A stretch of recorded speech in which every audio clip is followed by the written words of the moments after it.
ఏమైనా సర్దుబాటు చేసుకోలేని ఒక పరిస్థితిని సూచిస్తున్నాయి. సార్ జంగా కృష్ణమూర్తి రాజీనామా టీటీడీలో ఇది కూడా పైన దానికి కొనసాగింపు. మొన్న ఒక ఆంధ్రజ్యోతి ఆ రోజు ఆ వార్త ఇచ్చింది, మనమే చర్చించాం. అది సోషల్ మీడియాలో ఎవరు పెద్దగా, నేను అయితే ఆ రోజు అంటే పవన్ కళ్యాణ్కు నో చెప్పి జంగా కృష్ణమూర్తికి ఎలా చెప్పారు, కూటమి దానికి ఇది ఒక ముఖ్యమైన అంశం కదా. నిన్న ఆయన హఠాత్తుగా రాజీనామా చేశారు. రాజీనామా చేస్తూ ఆ టీటీడీ సభ్యత్వానికి. జంగా కృష్ణమూర్తి గురించి ఒక విషయం చెప్పుకోవాలి. ఆయన తెలుగుదేశంలో ఉన్నారు, ఆయన వైఎస్ రాజశేఖర రెడ్డి కాంగ్రెస్లో ఉన్నారు.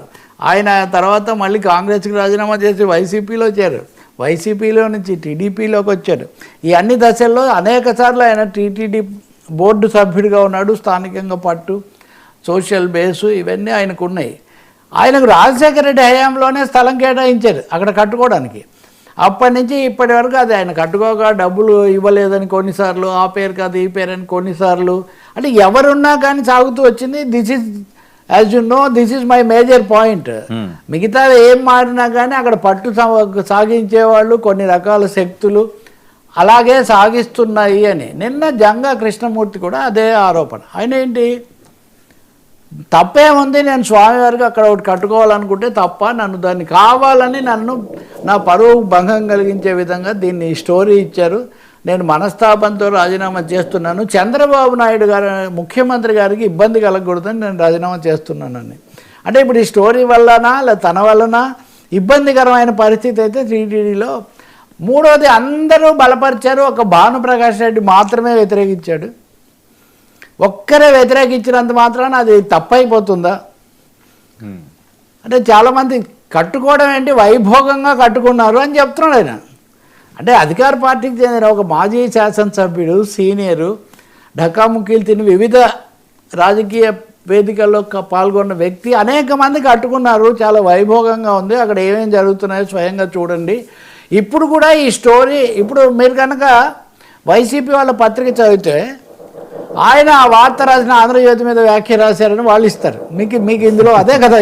దీని భావం ఏది సత్యం, తిరుమలేసే అన్నట్టుగా ఏది సత్యమో మనకి ఎక్కడ తెలియదు. ఆయన దీని మీద ఇచ్చాడా దాని మీద ఇచ్చాడా అలా ఉంచి మంత్రివర్గం దీన్ని రద్దు చేసినట్టుగా నాకు తెలిసింది. దీనికి నేను చాలా బాధపడుతున్నాను. అదే సమయంలో ఈ రాజకీయాలు అయితే జరగకూడదు. ఇన్ని చెప్తూ ఇప్పుడున్నది కూటమి ప్రభుత్వం కదా, ఇవన్నిటికి కారణం ధర్మారెడ్డి అని నాకు తెలుసు. ఆయన ధర్మారెడ్డి కాదు అధర్మారెడ్డి అని.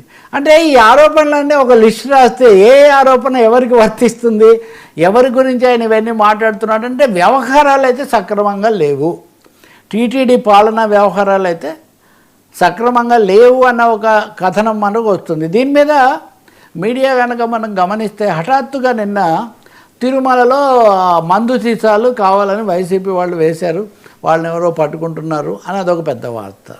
రెండోది చంద్రబాబు నాయుడు మొన్న జగన్మోహన్ రెడ్డికి రాజకీయంగా సమాధానం చెప్పడం, అమరావతి ఆవకాయ ఆ కార్యక్రమం, అక్కడ అంతటితో ఆగకుండా జగన్మోహన్ రెడ్డి దైవ వ్యతిరేకి, దేవుడికి అపచారం చేస్తున్నాడని ఈ రాజకీయం ఆ రోజే అమరావతి మీద మాట్లాడాయన.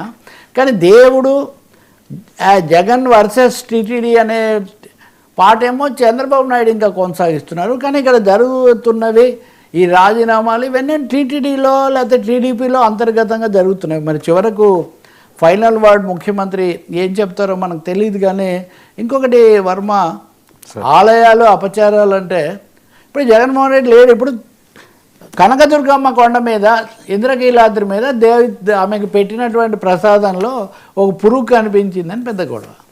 మొన్న ద్రాక్షారామంలో విగ్రహ విధ్వంసం ఎవరో చేశారని, అంటే ఒక అరడజన్ ఉన్నాయి ఈ సమయంలో ఫిర్యాదులు.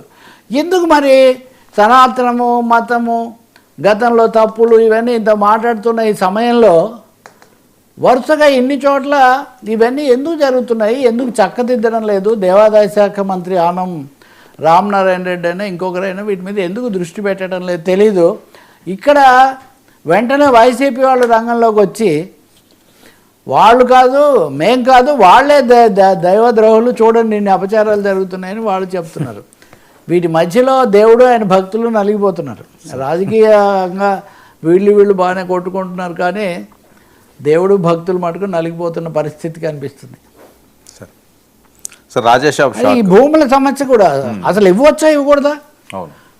రెవెన్యూ శాఖకు పంచాయతీరాజ్ శాఖకు ఇవ్వని వాళ్ళు ఈయనకి ఎలా ఇచ్చారు? ఈ ప్రశ్నలకు బేసిక్ క్వశ్చన్స్ కొన్ని టీటీడీ ఇప్పుడైనా ఆన్సర్ చెప్పాల్సి ఉంటుంది. Yeah sir Rajesh shop shock టికెట్లు ఫైట్లు